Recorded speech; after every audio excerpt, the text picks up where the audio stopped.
In general, if I ask you the question that how do we solve a statics problem, you'll be like, all right, well, I know how to do that. For each component,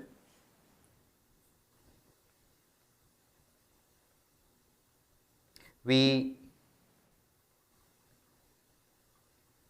draw free body diagram, right? First thing we do, and then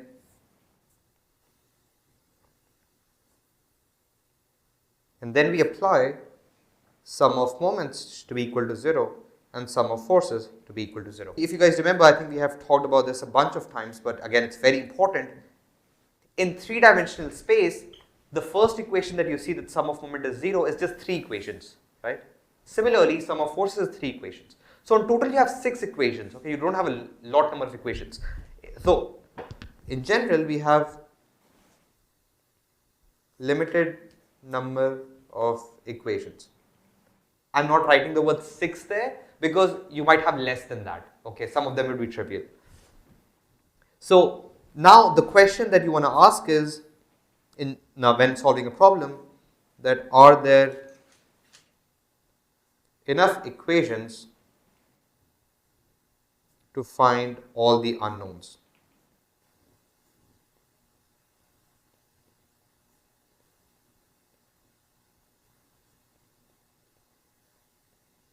Results in 3 types of problems. Okay, so we have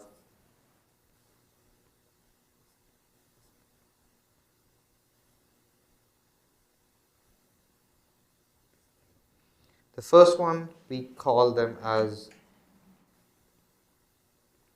determinate problems. That is when, so this, you guys know, right, this hash symbol means number of. Okay, so whenever I write hash of, that means number of. And I think it's a pretty common thing that you'll see across the board or across the instructors. So when the number of independent equations is equal to the number of unknowns. And if you guys remember, while back when we talked about it, I called it the unique solution, right? Like there is a unique solution. So I can say that, okay, there's a unique solution for this. The second type of problems are what we call as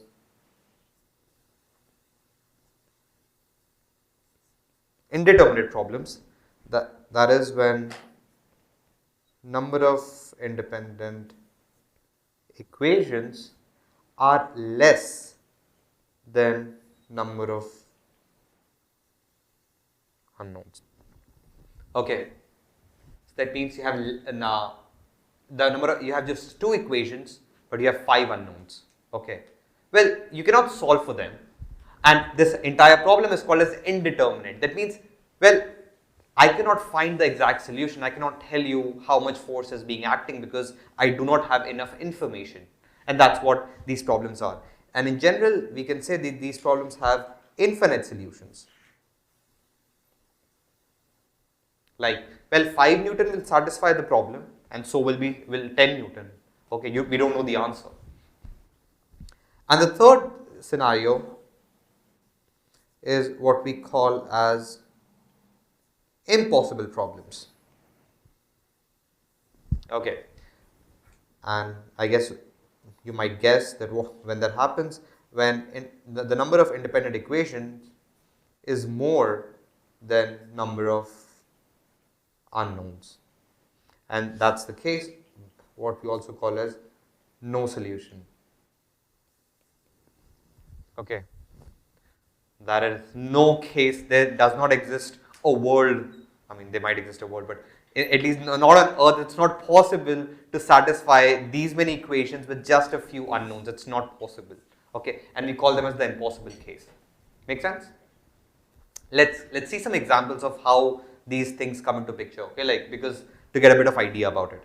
So I'll take a very classical example. So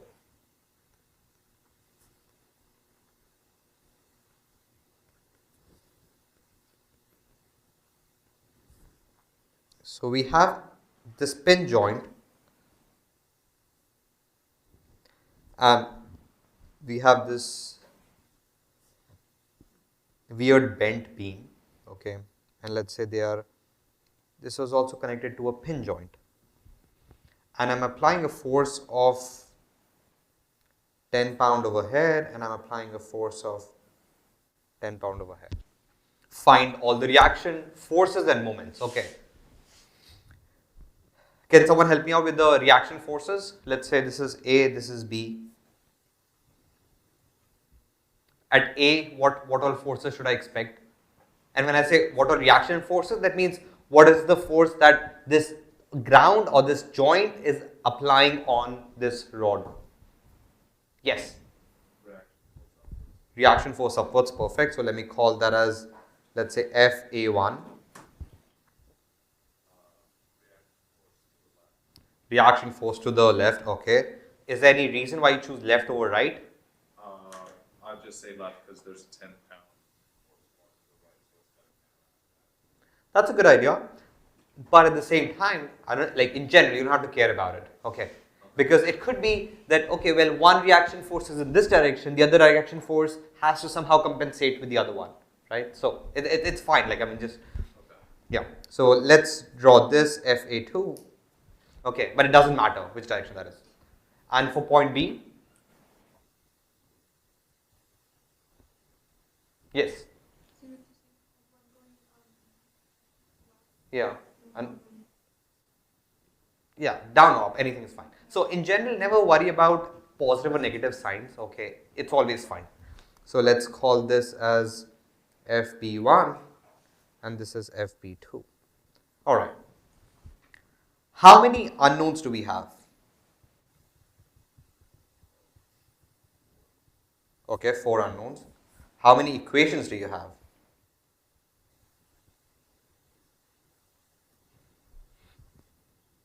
2 equations, okay. Any other number? You can just make a guess, it's okay. Huh? 4, okay. Yes. 2, alright. Come on guys, this couple of you just make a guess, it's okay. The only limited number of numbers, yeah? Square root of 3? Come on. Alright. So let's see. What is the maximum number we can get? 6. We all fine with that, right? On total we can get 6. There's no way we can get more than 6. So that means 3 in force and 3 in moment. Okay. Let me draw the coordinate system as well. E1, E2, E3. So all the forces are acting in plane E1 and E2, right?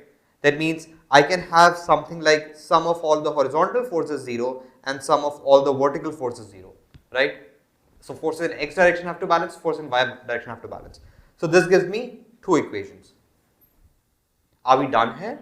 So there won't be any force in E3, so that's not a valid equation. That's not an independent equation. We also have moment, right? We cannot forget about that, right? So again, always go from 6, 3 force, 3 moment and then try to cancel it out.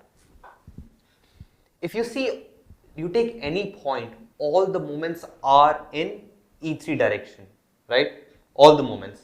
So we just have one equation. Sum of moments will give you 3 equations if it has all the 3 direction. E1 direction, E2 direction, E3 direction.